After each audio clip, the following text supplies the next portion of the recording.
The script writing was so beautiful and so kind of beautifully subtle, and Nick did such an incredible job with adapting such an important book really by Colm Tóibín.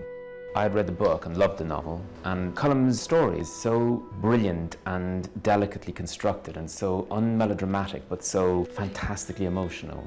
Miss Kelly, might I talk to you later? What you're going to say will cause trouble for me in some way or another. Enniscorthy, where the novel is set, is a small town in the southeast of Ireland, and I'm from there. So the very streets where I walked as a kid, I put into my novel. Those very streets became a film set. So it's funny the way life moves into fiction. And then in this film, it sort of moved back into life. I wish that I could stop feeling that I want to be an Irish girl in Ireland. All I can say is that it will pass. It's a deceptively simple book, but actually a choice between two countries and two men is about as dramatic as it gets. How would it be for you if I did go home?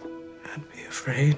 I thought that the way that Colm depicted the pain of wanting to be in two places at once, it was such a beautiful balancing act, and it seemed to me to lend itself particularly well to film. Why did I ever come here?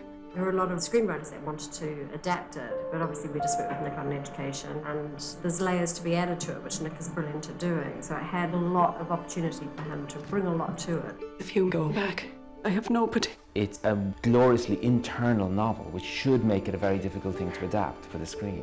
And somehow he just has the skill, and whether that is because he's a novelist and because he knows that process inside out, he absolutely, I think, got every relevant beat from the novel and knew exactly what to leave out. Ailish, this is Jim Farrell. It's a great pleasure to meet you. I think it's marvellously intelligent, and it has that lovely craftsman's feel to it, that whoever did this understands narrative, as of course Nick Hornby does. We don't really know anything of the rest of the world. We must seem very backward to you now. Of course not. You seem calm and civilised and charming.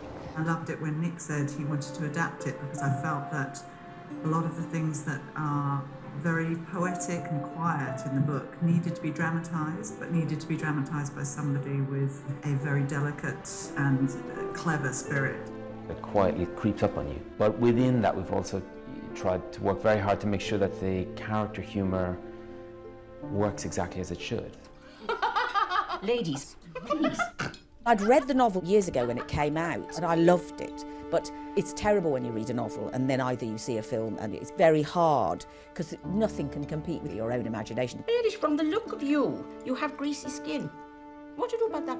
But this script was wonderful, and it didn't disappoint me at all, to the point that I thought Nick Hornby had to have Irish somewhere in him, in his lineage. I'm going to live in Brooklyn, New York. People say that there's so many Irish people there. It's like home. Yes. I don't think it was specifically about the state of being Irish, not to me anyway. It's the state of not feeling that you belong to one place or another, and I think everyone has their own version of that. I think everybody's known a sense of displacement at some time or another, of not having a home, and I thought that was captured brilliantly. And then there's also a lot of romance and a lot of fun in it also, so everything about it was appealing. Like any kind of great story, it's just a story about people, and it's about every circumstance that we're all put through at some stage in our lives.